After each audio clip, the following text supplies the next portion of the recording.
Maya Hassan's Louboutin heels clicked assertively across Terminal C of Logan International Airport, the sound somehow cutting through the cacophony of travelers and announcements.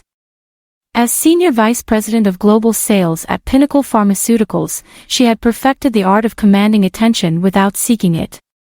Her silk hijab, expertly draped and secured with a subtle designer pin, complemented her tailored Chanel suit armor for the corporate battleground she navigated daily.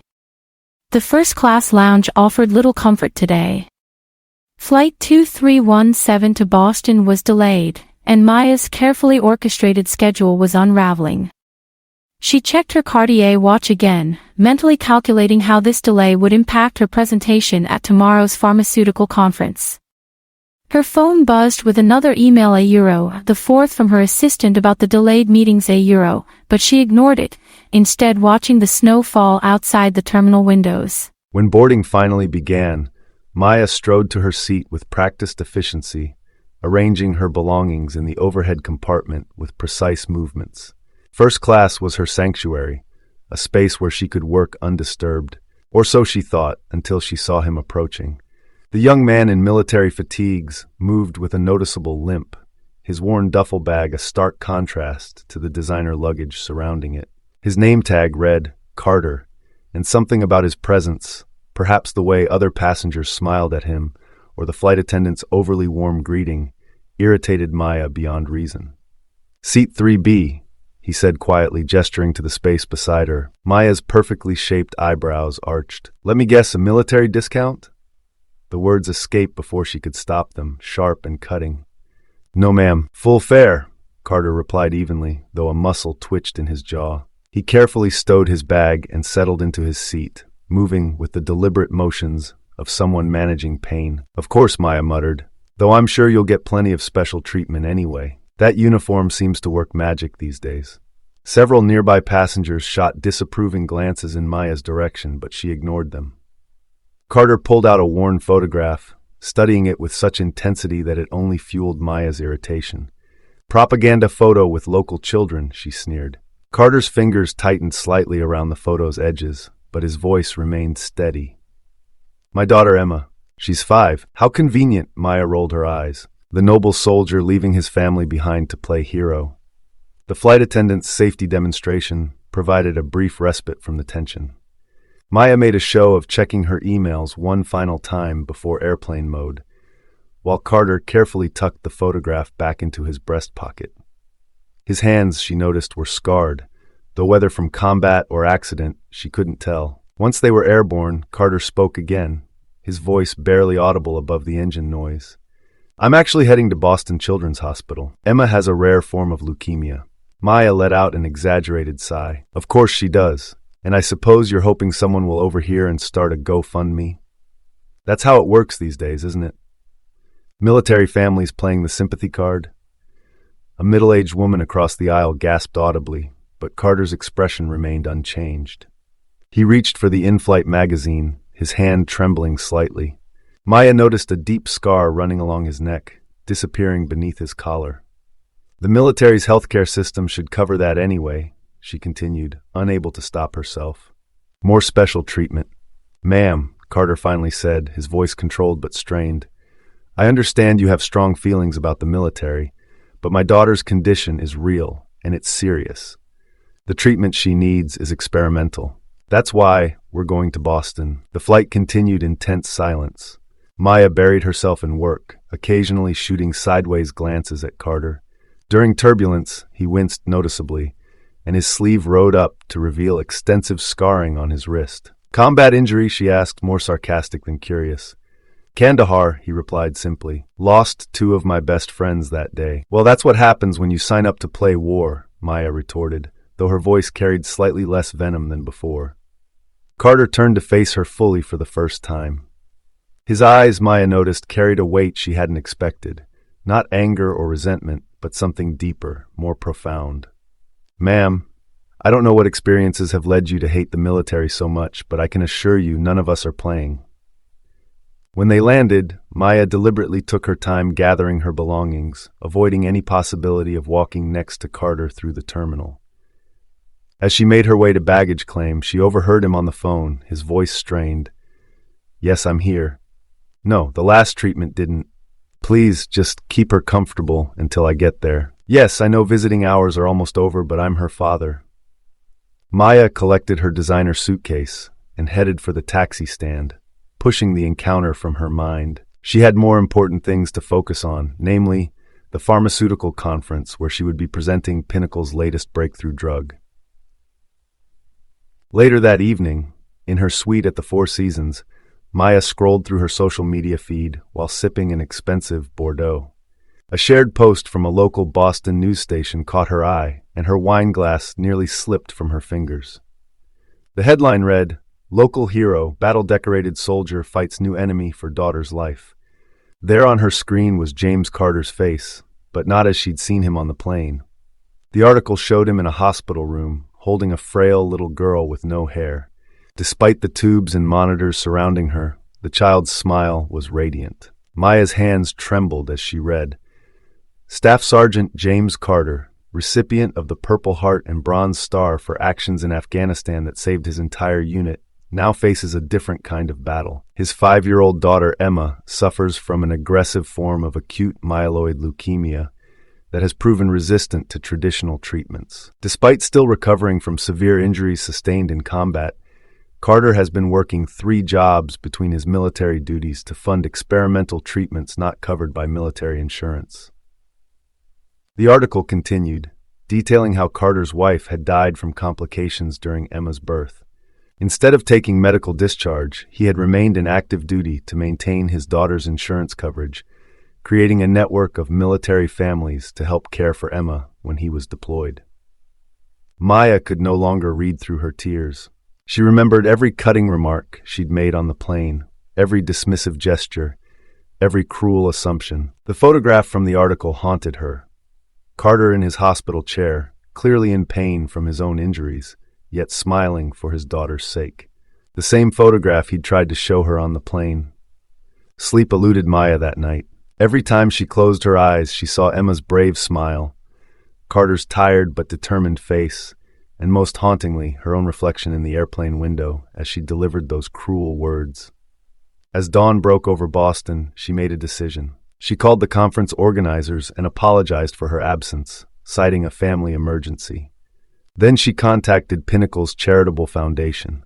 As senior VP, she had connections that could make a difference. "This is Maya Hassan from Pinnacle Pharmaceuticals," she said, her voice firm despite her lack of sleep. "I need to speak with Dr. Thompson about the Compassionate Care Program. It's urgent." Hours later, she sat in a meeting room at Boston Children's Hospital, her professional mask firmly in place, but her heart racing as she made her pitch. "Our foundation has the resources to support experimental treatments like Emma Carter's," she explained. "What we need is to streamline the approval process. Every day we delay is a day these children suffer unnecessarily." Through the conference room's glass walls, she caught glimpses of children in the oncology ward, some playing, others sleeping, all fighting battles no child should have to face. Somewhere in this building, she knew Carter was sitting beside his daughter's bed, probably still in his uniform from yesterday. The next few weeks became a blur of phone calls, meetings, and planning sessions. Maya's pristine apartment in Houston became command central for what she privately called Operation Princess Emma. She'd never worked harder in her life, using every skill she'd honed in her corporate career for something far more important than profit margins. A charity gala was planned, a magical evening for Emma and other children in the oncology ward. Maya's connections ensured everything would be perfect, from the Disney princess performers to the specialized decorations that transformed the hospital wing into an enchanted castle. 3 days before the event, Maya received an unexpected call from Pinnacle's CEO. "I've been hearing interesting things about your activities in Boston," he said. "Quite a departure from your usual approach." Maya straightened in her chair, prepared to defend her actions. "Sir, I can explain. No need," he interrupted. "I've reviewed the proposal from our charitable foundation. The board has agreed to match all donations raised at your gala dollar for dollar." For the first time in her career, Maya found herself speechless. "Maya," he added, his voice softening, "my granddaughter survived childhood leukemia. What you're doing, it matters. After hanging up, Maya sat in her hotel room, surrounded by event planning documents and medical research papers. She pulled up an old email on her phone, one she'd received 5 years ago but never opened. It was from her younger sister Nadia, asking for help with medical bills. Maya had ignored it, too focused on her career to be bothered with family problems. Nadia had died 6 months later. Tears rolled down Maya's cheeks as she finally understood why she'd reacted so harshly to Carter on the plane. It wasn't about him at all. It was about her own guilt, her own shame at having failed to help when someone needed her most. The knock at her door startled her from her thoughts. "Miss Hassan," said her event coordinator, "the hospital's PR department just received a call from a local news station. Someone leaked information about the gala, and they're running a story tonight about the mysterious benefactor helping the Carter family." Maya's heart raced. She wasn't ready for Carter to know, wasn't ready to face him and admit who she was and what she'd said on that plane. "What should we do?" her coordinator asked. Maya took a deep breath, straightened her shoulders, and made a decision. "Get me in touch with the news station. It's time to stop hiding." The evening news segment aired at 6 p.m. Maya sat in her hotel room, watching herself on screen as she told a carefully edited version of how she'd become involved with Emma's case. She spoke about the foundation's matching grant, the upcoming gala, and the community's overwhelming response. What she didn't mention was that first encounter on the plane. Her phone began ringing almost immediately after the broadcast. She ignored calls from colleagues and reporters, but one name on her screen made her freeze. James Carter. With trembling fingers, she answered, "Miss Hassan." Carter's voice was exactly as she remembered, calm and steady. I hope I'm not disturbing you. The nurses gave me your number." "No, not at all," Maya managed to say, her heart pounding. "I just watched the broadcast," Carter continued, his voice thick with emotion. "Thank you for everything you've done. You don't know what this means to us." Maya closed her eyes, tears falling freely now. "Mr. Carter, James, there's something I need to tell you. About the day we met on the plane." "I know," he interrupted gently. "I recognized you the moment I saw you on TV." Maya's breath caught. "I am so sorry for what I said, for how I treated you. I was wrong about everything." There was a long pause before Carter spoke again. "Emma's asking if you'll come visit her. She wants to thank her fairy godmother in person." Maya laughed through her tears. "I'd like that very much." The next morning, Maya stood in the doorway of Emma's hospital room, watching father and daughter together. The little girl's face lit up when she saw Maya, and she waved excitedly from her bed. "Are you really a fairy godmother?" Emma asked, her eyes wide with wonder. Maya moved to sit beside her bed, taking in the child's brave smile, so like the one she'd seen in that first newspaper photograph. "No, sweetheart," she said softly. "I'm just someone who learned that it's never too late to open your heart." Carter caught her eye across the room, and in his gentle smile, Maya found forgiveness. Not just for her behavior on the plane, but perhaps finally for herself as well. That evening, Maya made another call to Pinnacle's foundation. It was time to establish a permanent fund for families facing similar battles. She named it after her sister Nadia, a memorial to the past and a promise for the future. As she hung up the phone, Maya thought about how a chance encounter on a delayed flight had changed everything. Sometimes, she realized, the hardest battles we fight aren't against others, but against the walls we build around our own hearts.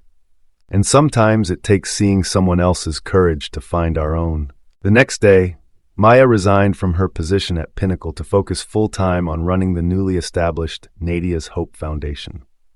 Her corporate skills, once used to drive profits, now served a different purpose, helping families navigate the complex world of experimental treatments and medical bureaucracy. A month later, Emma's latest test results showed promising signs. As Maya sat with Carter in the hospital cafeteria, sharing coffee and quiet conversation, she realized that redemption often comes in unexpected forms, and that sometimes our greatest mistakes can lead us to our truest purpose. "You know," Carter said, stirring his coffee thoughtfully, "Emma asks about her fairy godmother every day." Maya smiled, touching the silk scarf she still wore out of habit, rather than corporate necessity. "Tell her fairy godmothers are overrated. Sometimes what we really need is just to be human, with all our flaws and possibilities for change." Carter nodded, understanding in his eyes. And sometimes, he added quietly, the people we judge most harshly turn out to be the ones who change our lives. Maya thought about the long journey from that first flight, how far she'd come from the woman who had sat in first class, wrapped in designer clothes and judgment. She thought about Nadia, about Emma, about all the families she was now able to help. No, she said softly. Sometimes they're the ones who help us change our own lives. Outside the hospital windows, snow began to fall, just as it had that day at the airport. But this time, Maya saw it differently, not as an inconvenience or a delay, but as a reminder that even the coldest hearts can thaw, and that sometimes our greatest transformations begin with our greatest mistakes. The foundation would go on to help hundreds of families over the years, and Maya would never again board a plane without remembering that first journey. Not the physical distance it covered, but the distance her heart had traveled. From judgment to compassion, from isolation to connection, from corporate success to something far more meaningful, the simple, profound act of opening one's heart to another's struggle. And somewhere in Boston, a little girl would grow up knowing that sometimes fairy tales come true, not with magic wands and pumpkin carriages, but with open hearts and second chances, with the courage to admit our mistakes and the grace to begin again.